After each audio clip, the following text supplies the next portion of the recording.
This video is brought to you by my two books, Practical Music Theory for the Rock Guitarist and The Blues Guitar Bible. Want to learn about modes, harmony, scales, chord substitution and keys? Or maybe you're interested in supercharging your blues guitar rhythm and lead chops. Whatever you're interested in, I guarantee you will be hitting the fast lane to progress with either of these works. Both feature video demonstrations and tutorials, loads of tabs and jam tracks to play along with, and I promise you, everything is explained in crystal clear plain English. Check out the links in the description for more details. Hello chaps, welcome once again to John Robson Guitar Tuition. As always, I do hope you're well. It's Tuesday today, which means a top 5 list. You've already seen the thumbnail and the video title, so you know I'm going to be talking about my 5 favourite slide solos. I've done my 5 favourite slide players in the past, but not my 5 favourite actual slide solos. So that's what we're going to be talking about today, starting with Statesboro Blues by Duane Allman. Yes, the Allman Brothers at the Fillmore. Probably, either or. The best live album ever recorded, I think. Just utterly magical from beginning to end, and I could have filled this entire list up with Duane Allman solos from this particular album. But if I had to pick one, I think it would be Statesboro Blues. On the off chance that you're not familiar with this, then obviously there will be links in the description to all of these examples. And there's a reason why I put this one at the top of the list, because that's the one, if you're not familiar with it, you need to go and check out first. It's Duane Allman playing slide blues. You know, do you need to know any more? It's utterly fantastic in every way, and it had to be on the list, so it is. Next, Victim of Love by Joe Walsh. Yeah, there had to be a Joe Walsh one on the list, and I did sort of and ah between a few. Rocky Mountain Way was a strong contender for a while, but in the end I went with Victim of Love from the Eagles' Hotel California album. It's one of the strong tracks on the album, I think. You know, everybody talks about, obviously, the title track and perhaps Life in the Fast Lane. But I think this is definitely one of the key moments on the album. And Joe's incredible slide work on this is a lesson to us all.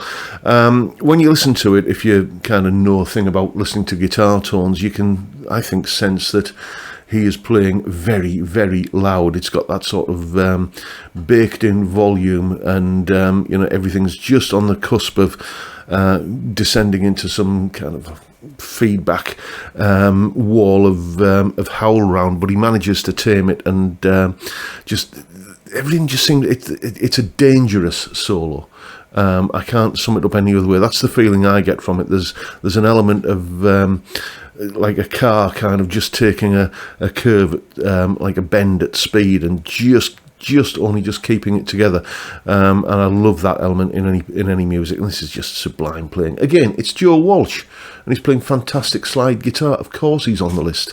Let's see what's next. Pedal to the Metal by Sonny Landreth. Possibly, I think the greatest living exponent of slide guitar, Sonny Landreth, and this track here is, I've got it on a best of Sonny Landreth album that I listen to on Spotify all the time. Levittown, I think it's called. I think that's the compilation. This track apparently has been like his live encore for many, many years, and it's sort of got an element of like an up-tempo rockabilly boogie to it, along the same lines as if you're familiar with Elmira Street Boogie. That's the track from 88 Elmira Street by Danny Gatton. It's that sort of up-tempo kind of foot stomping rock and roll boogie thing, but so much more than that as well. And often when I listen to a piece of guitar playing, even if I can't make my fingers do what the person I'm listening to is doing, I can quite often visualise what's going on and think, well, yeah, I can kind of see how, but this, no, I can't even imagine how he's getting these sounds out of a slide guitar. And just what a tone, what virtuosity, what playing. It's utterly incredible. Again, if you're not familiar with this, and this is perhaps one of the more obscure ones on the list, then definitely go and check out the link in the description. You will be amazed. I was when I first heard it, and I'm sure you will be too. So Sonny Landreth, yes, Pedal to the Metal. It's another one that had to be on the list. Who's next? Feeling Bad Blues by Ry Cooder. That would be Ry Cooder on here, didn't? And I'm still probably going to get into trouble for choosing the wrong track.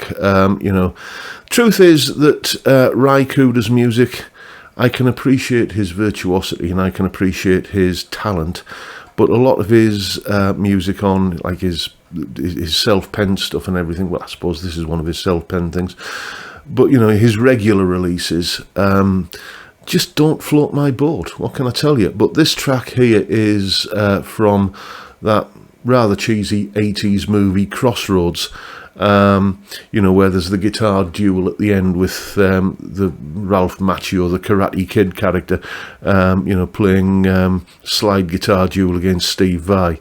It's all good fun. I love that movie. It's I know some blues purists get a little bit hot under the collar about it, but it's an entertaining 90 minutes or thereabouts with a story with a beginning, a middle, and an end, and lots of good blues guitar playing. What's not to like? And some of the blues guitar playing on this is what's he called? Eugene. That's him. Ralph Macchio's character. His girlfriend's left him, and he just picks up a guitar and has a glass of whiskey and plays, or apparently, mimes to this wonderful piece of slide guitar playing by Ry Cooder. It's just guitar, nothing else, no accompaniment, anything else like that, and it just works. It's just utterly spine-tingling stuff, and I personally think it's one of Ry's better recordings, one of his best recordings, certainly for me. I love this track, and it makes the hairs on the back of my neck when they were still there stand up. So that one had to be on the list. Next, Marwa Blues by George Harrison. Talking of spine-tingling slide guitar playing, George Harrison, well known for being, his own unique slide player. He has his own style on the instrument, and it's instantly recognisable. Marwa Blues is based on an Indian raga called Raga Marwa, and it was something that George played on, I think, many occasions, but he recorded it in his final months. This was when George knew that his story was reaching its conclusion. He was a man, as they say, on kind of soon to be at his terminus. He recorded this, and you can feel every single ounce of what his emotional state must have been like as he was recording this. It is haunting, it is beautiful, it is uplifting, it's joyful in many ways. It's just a beautiful piece of music, and it was posthumously released in 2002 on his very final album, his final recorded sessions. The album's called Brainwashed, and this track here is just, it's one of the most emotional pieces of music you'll ever hear. So again, if you're not familiar with it, and it is probably one of the lesser well-known tracks on this list, then just go and check it out. It is incredible.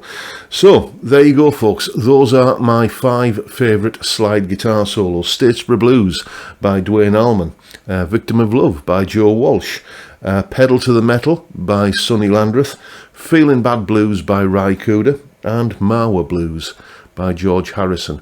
I'm sure you have your own list as well, and you know where to leave that down in the comments section.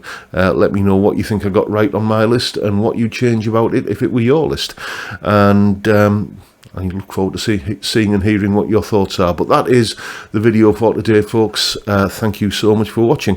If you enjoyed what you've seen, then please hit the subscribe button and the notification bell. If you haven't already done so, why not drop me a like as well while you're at it.